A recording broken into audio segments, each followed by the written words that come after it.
Adolf Hitler was the Führer of Germany after he became Chancellor. This is him as a child, and this is him as an adult. This is when he was in the military. Notice, like, his hairline, it changed at all. As a child, he was an angry kid. He resented his father because his father gave him no support.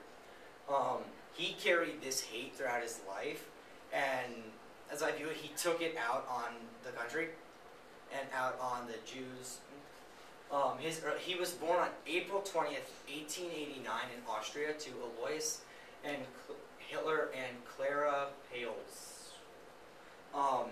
He was a moody child, and as I said, he resented his father, but he was very close, and in some sense, he worshipped his mother because his mother provided him support. She was loving, she was caring. She made sure he succeeded.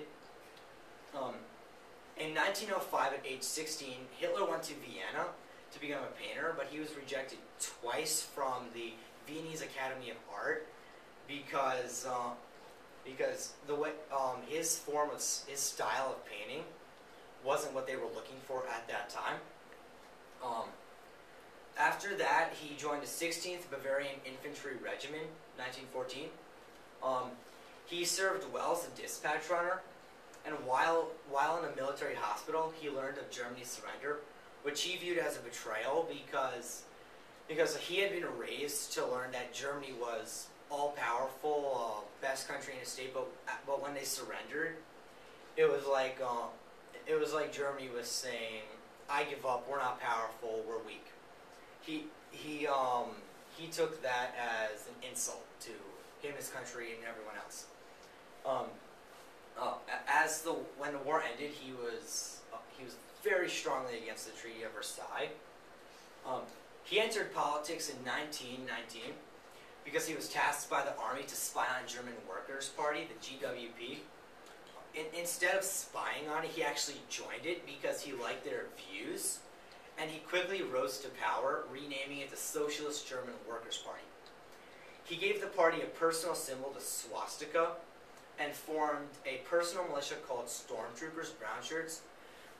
Brown shirts were basically Germany's inside military. They weren't officially a military, but they were used to enforce rules by the socialists. He had personal guards, the SS, in black shirts to attack his opponents. Throughout his career, as he was rising, he had opponents going against him in every which way direction. He used his SS black shirts to attack them. He would injure them. He would ruin their political career with lies. This is the swastika, and he actually went to prison. I'll explain that later. Because in a riot, police opened fire, and he was like the leader of the demonstration. He wrote a book, Mein Kampf, which basically illustrated his views on the United States and races, people who were quote inferior. They not blonde hair, blue eyed. The beer hall putsch or coup. It was a failed takeover, and this was literally in a beer hall in Munich. He organized his Bavarian nationalists to make a new government under General Ludendorff. 3,000 marched through the streets, and they were met by police who opened fire and killing 16. Hitler was arrested, then tried in 1924. This meant he was in prison for a year before his trial. He was sentenced to only 5 years in prison. During that time, he wrote Mein Kampf, My Struggle. This outlined his theories on race, religion, anti-Semitism, specifically his hatred of Jews. The book sold 5 million copies by 1939. Hitler hated Jews because he viewed them as the blame for the economic recession. Upon his release, he he carefully, slowly started building up and transforming the Socialist German Workers' Party into the Nazi Party. Hitler fed on how demoralized Germans were after defeat in World War I to solidify his power. He aligned himself with future key figures, Goering, Goebbels, who helped with Nazi propaganda. This meant they sent out propaganda in the newspaper, TV, radio, posters around the town.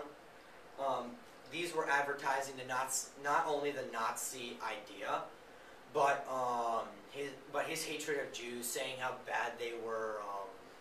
He put lies, a ton of lies, in the newspaper, saying that they would poison your children. They would bring down the country one by one.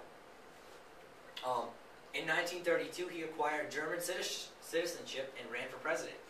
He came in second to von Hindenburg. Later that year, the Nazi Party gained 230 seats in the Reichstag, or as we have it, Parliament. This made them the largest political party. January 30th, 1933, Hitler was appointed Chancellor of Germany. He moved with great speed to first isolate and then remove opponents from power. He isolated them, as I said previously, with lies. He ruined their political careers. In cases, he actually had accidents happen, which put them in hospital and made them no longer able to campaign or propagandize. He shut trade unions, removed communists, conservatives, and Jews. An act of arson on the Reichstag, orchestrated by Hitler, led to the creation of a totalitarian state. When von Hindenburg died, he got rid of the role of president, and he used his chancellorship to become Germany's Führer, leader, or as we would call it, dictator. His dictatorship made it so anyone that he viewed as inferior couldn't work. They couldn't do simple things, simple rights that without those, living's not impossible but difficult. Hitler's actions in 1933, he secretly started building up the military and increased weaponry. With his military, he made an underground navy, and throughout the underground navy, he was able to slowly secure ocean dominance. With the Air Force, he wasn't able to make enough planes for air superiority until the war started. In 1934, he began building warships and created a German Air Force. As I said, it wasn't big enough to do anything. It was more of a just defense. He also introduced a compulsory military service. Britain and France knew of his actions, but they also believed a stronger Germany would help prevent the spread of communism. They figured that if Hitler continues his path, the communists will be discouraged and they won't rise. In 1936, he ordered his troops to enter the Rhineland. This was taken away from him by the Treaty of Versailles. At this stage, his army wasn't yet strong, and it could easily have been defeated, but neither France nor Britain were prepared to begin another war for the exact same reasons. He made an alliance with the Rome-Berlin Axis Pact in 1936. He made his alliance with Mussolini. The Anti-Comintern Pact was a second alliance he made, and this was between Japan. The red here, it's Axis. The yellow here is countries that he has not yet occupied. Anschluss, in 1938, he worked back to take German land lost in World War I by a Treaty of Versailles. They marched into Austria, and the Austrian leader was forced to hold a vote asking the Austrians if they wanted to become part of Germany. This vote was fixed. Hitler got almost 95% of the votes, but he left 5% out, so in what he thought, it wouldn't be obvious.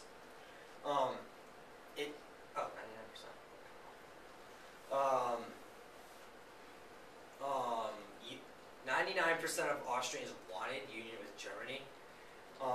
Austria asked Britain and Italy and France for aid, but the Anschluss promised that he would end his efforts to expand Germany. Not wanting to risk war, Britain, Italy, and France, they didn't do anything. They were afraid that if they started a war, Hitler would instantly, faster, start increasing his military resources and his spread of power. The agreements he broke was he demanded this Sudetenland of Czechoslovakia be handed over to Germany. This was after he promised that he wouldn't progress more into Germany. The Prime Minister of Britain, Neville Chamberlain, met with Hitler 3 times during September 1938 to try and reach an agreement to prevent war. The Munich Agreement said that Hitler could not have the Sudetenland if he agreed to not invade the rest of Czechoslovakia. This, of course, he invaded Czechoslovakia because he got greedy. He got the Sudetenland, and the way he viewed it, he wasn't getting enough resources through the Sudetenland itself. Czechoslovakia had land, and he could get manpower throughout there by forcing people into the military. Despite the calls for help, the Czechoslovakian government, they made many calls for help. They advertised that they needed help. They sent requests through documents, phone call, radio, what's it called? I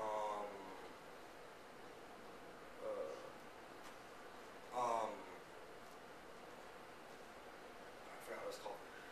Okay, despite all of these attempts, Britain and France, they still weren't prepared to take military action against Hitler. Britain and France promised, however, to take military action against Hitler if he invaded Poland. The Chamberlain believed that Hitler would stop his aggression under the threat of war, but he was dead wrong. September 1st, 1939, Hitler invades Poland. This date is considered the official start of World War II,